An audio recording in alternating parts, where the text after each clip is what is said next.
The headlines: Garumeri Daniel Zaya has won the West Guadalcanal constituency seat. The Ministry of Agriculture and Livestock still lacks qualified veterinarians, and Solomon Islands announced the immediate departure of CEO Sean Teo. Hello, you're watching SIBC's TV News Bulletin. I'm Sharon Nanao. Garumeri Daniel Zaya has been elected as the new Member of Parliament for West Guadalcanal constituency, winning the by-elections with 3,157 votes and succeeding her late husband, former MP Moses Garu. Alex Dadamu reports. Mary Daniela Zai Garu has won the West Guadalcanal constituency seat after counting for the West Guadalcanal constituency by-election concluded on Friday. Mary Garu is the wife of the late Moses Garu, former Member of Parliament for West Guadalcanal constituency.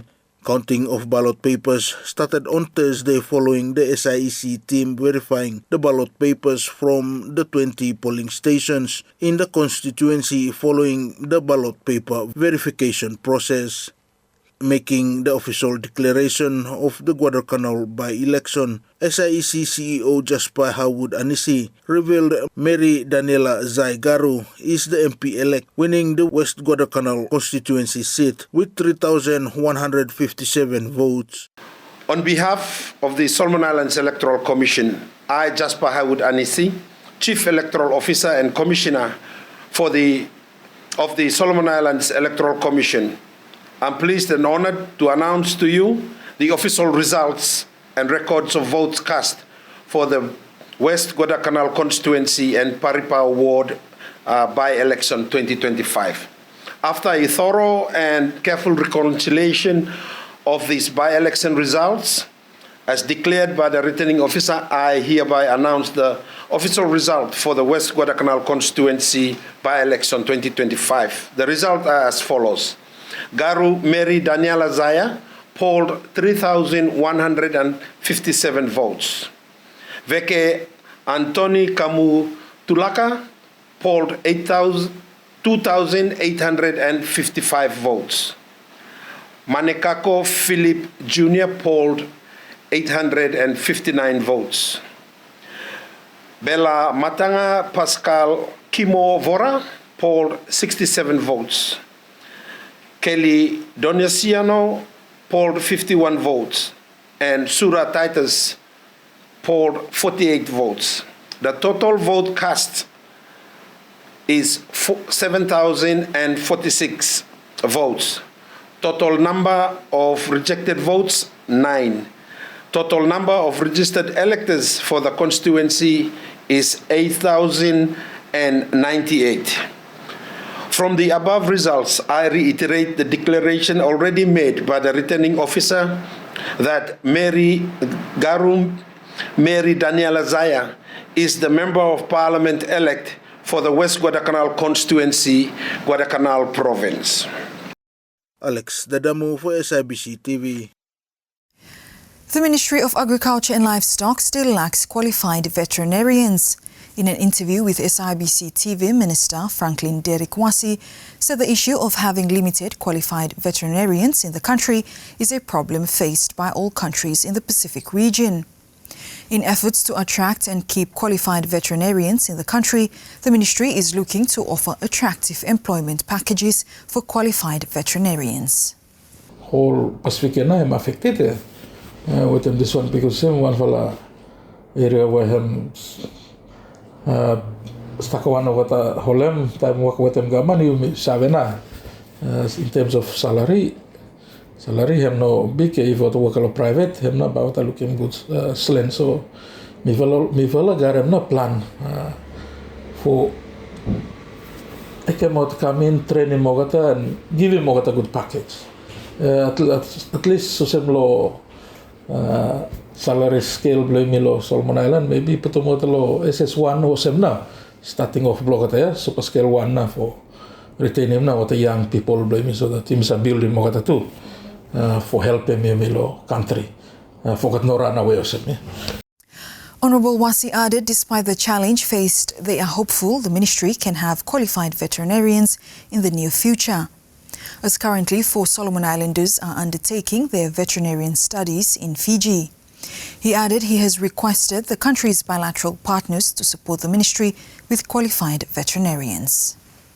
Hello, Ministry of Agriculture. All along, we've been relying on SPC for PEMNA mitimna salary block package block all along was 2 years finish, so to go back another 2 years. The recent one that we had was another one, another young man him come under DAF. Now contract him lapse and he went back.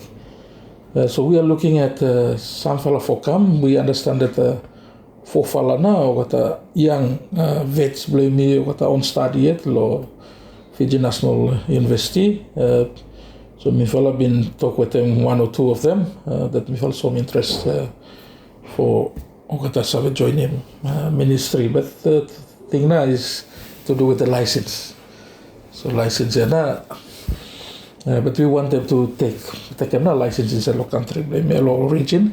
The thing license normally Australia what to take them. So we're still looking in that area how DAF himself helping me fella. Meanwhile, Permanent Secretary Dr. Samson Viulu said lack of qualified veterinarians in the country is a concern for the agriculture sector. The lack of a veterinary science law country may contribute very hugely to livestock sector blame law country. For example, Imino save conducting regular disease and pest surveys blow animals. Imino really save good law what na current status blow animal diseases blame law country. If there is an outbreak of zoonotic diseases, where meaning zoonotic, meaning hem save also infected imi people through kakain o kata media, then hem save kosim sikilo imiti also. If there is an outbreak on zoonotic diseases, imi no garaminelet for guide him, help him, collect him samples and come up with them what na strategy for how him respond them. Right now, imi rely heavily. Look at friends blame me from abroad, but our friends from abroad, okay, also garem what priorities block it. Okay, no save availing to what veterinary sciences block it on a monthly or regular basis. Another challenge na is, you know, save come up with them what import protocol but meats blame me. Because there is low production of meat low country, so many of our meat suppliers low country okay prefer for importing meat from abroad. And in order for importing meat from abroad, make them a little bit affordable for general public, you may have to come up with them import protocols, and we need a qualified vet. Now, Solomon Airlines has announced the immediate departure of Chief Executive Officer Sean Teo, ending a 14-month tenure marked by strategic developments and regional engagement. Alex Dadamu with the details. Solomon Airlines has announced the immediate departure of Chief Executive Officer Sean Teo, marking a significant leadership change for the national carrier. The airline's board of directors confirmed the transition in a statement on Friday, expressing appreciation for Mr. Teo's contributions during his 14-month tenure. Teo played a key role in shaping and launching the Solomon Airlines 2024 to 2028 strategic plan, expanding the airline's route network, overseeing major aircraft maintenance programs, and successfully hosting the Association of South Pacific Airlines ASPA conference in Honiara last month. While the search for a new CEO is underway, the airline has implemented an interim management team to ensure continuity and operational stability. The board expects to confirm a permanent replacement in the coming months. Despite ongoing challenges in the global aviation industry, Solomon Airlines says it remains confident in its current strategic direction. The airlines reaffirmed its commitment to maintaining high standards of service and continuing to provide safe and reliable travel for its customers. Founded in 1962, Solomon Airlines operates both domestic and international routes, serving as a key link for connectivity and tourism in the Solomon Islands. Alex Dadamu for SIBC TV. The Solomon Islands government is pushing ahead with major land reforms aimed at unlocking the full potential of land for national development, economic growth and social cohesion. Minister of Lands, Housing and Survey, Honourable Polycarp Paya, revealed in Parliament.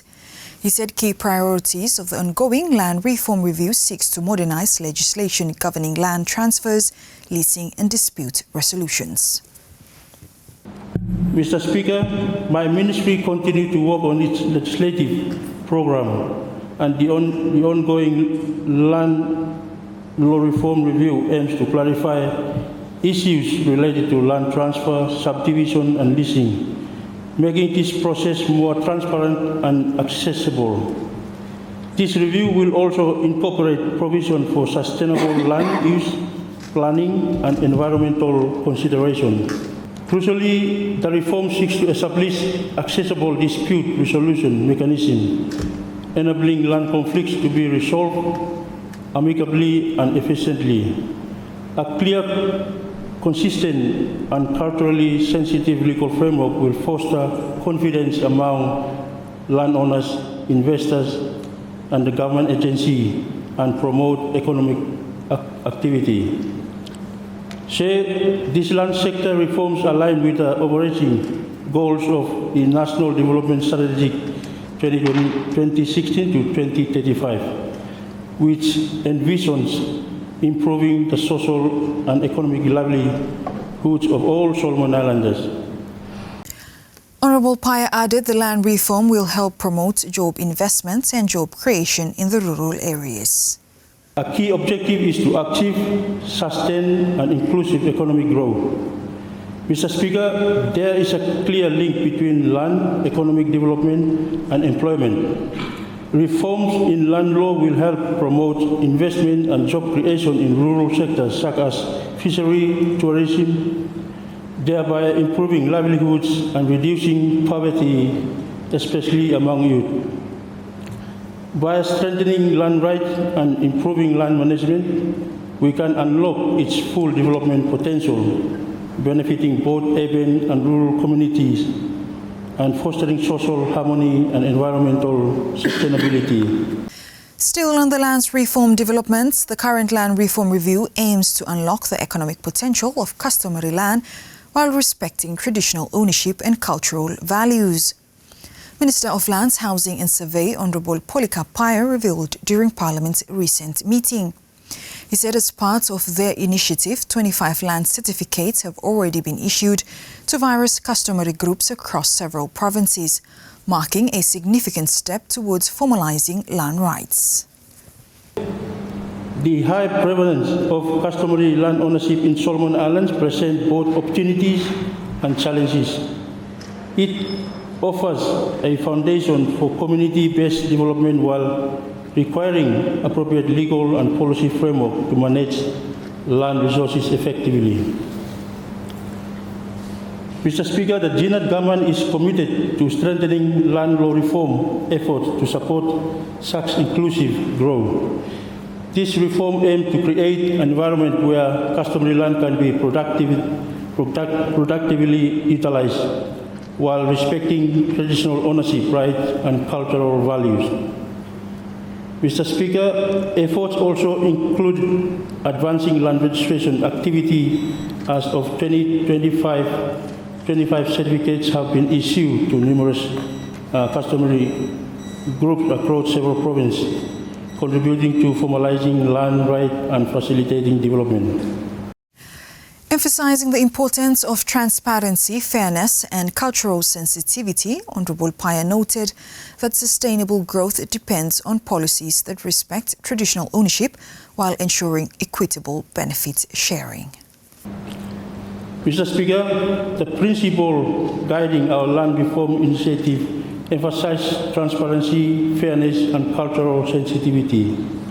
We recognize that sustainable development depends on inclusive policy that respect customary ownership and promote equitable benefit. These reforms are vital to creating a stable environment where land can serve as a catalyst for economic diversification, environmental management and social cohesion. Mr. Speaker, The task ahead for my ministry is substantial. Addressing the long-standing land tenure challenges through comprehensive land loan reform is a priority. By reviewing the Land and Title Act, strengthening customary land recording, and establishing partnerships that benefit landowners, we are laying a solid foundation for economic growth and employment. And now the latest in sports with Martin Taromane.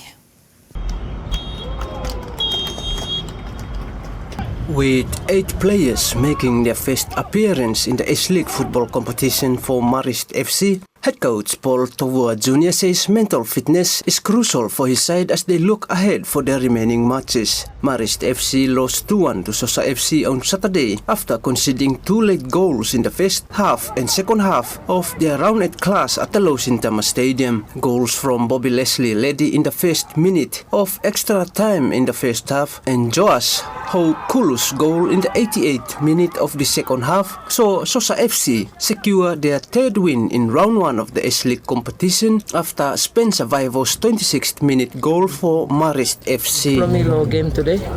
Oh yeah, lost him. I'm something where natural human being by you feel downhearted, and especially if the young boys from you come back or no feel happy. Yeah, we were aiming for a win, but things didn't go. That's football. Yeah, things happen in football. You plan for him. Sometimes him go besides the plan view. Yeah, we're very disappointed with the loss and opportunity gone for us to slowly build upon our first win last week and then come up.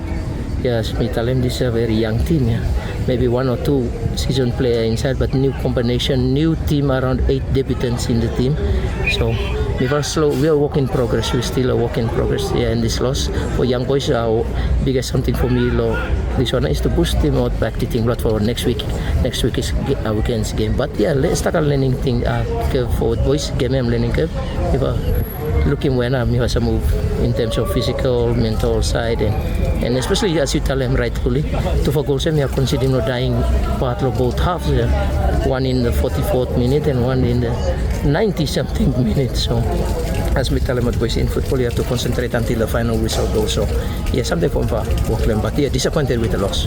For our games that we are playing so far, we saw glimpses of becoming one of the good teams in the near future if we can keep this band of boys together. But yeah, we have a lot of areas to work on, especially on our mental side and on tactical planning. Too, I think we will need for work clinical finishing when the opportunity is there to clinically finish, because you only need to score more than your opponent to score, and then you have to defend to shut them out so you shall win. But yeah, that's only what me from Maris told about. We want to develop a place totally for understanding football and how to improve talents, but of help them out as well go to club or anywhere they go in the future. Sosa FC assistant coach Steve Sunaune said he is happy with the win, but knows there are still areas their side needs to work on if they are to finish round 1 middle of the table. Actually, first and foremost, I think give all honor and glory long victory, and especially coaching staff and for the boys. Actually, by me, Taleb Osem, Mifala really fight for this result. Our game plan have not really worked well, but with them patience, also one for value lot team now, having become the top result to come out. Yeah, so the point is a crucial one, because currently we are middle at the table, so I believe we are currently around the top from before. So we were 6, now with these 3 points, we might probably around the top 5, something, or something depends on results as it unfold this weekend. I think by Mifala basically work more on game organization and of course finishing part of it. We have no problem with ball possession. Transitional from defense into attack is what really lacking here at the moment. So that makes me say football finishing. So yeah. Other results for S-League matches played on Saturday at the Losintama Stadium saw Greensill FC continuing their unbeaten run to 5 games with a clinical 7-1 win over FC Juniper, while Waniago United FC picked up their first win in their round 1 campaign with a narrow 4-3 win over Gupo FC. Martin Taromane, SIBC Sports. And that's news. Follow us on sibconline.com.sb and our SIBC News Facebook page for more of our latest stories. Thanks for watching.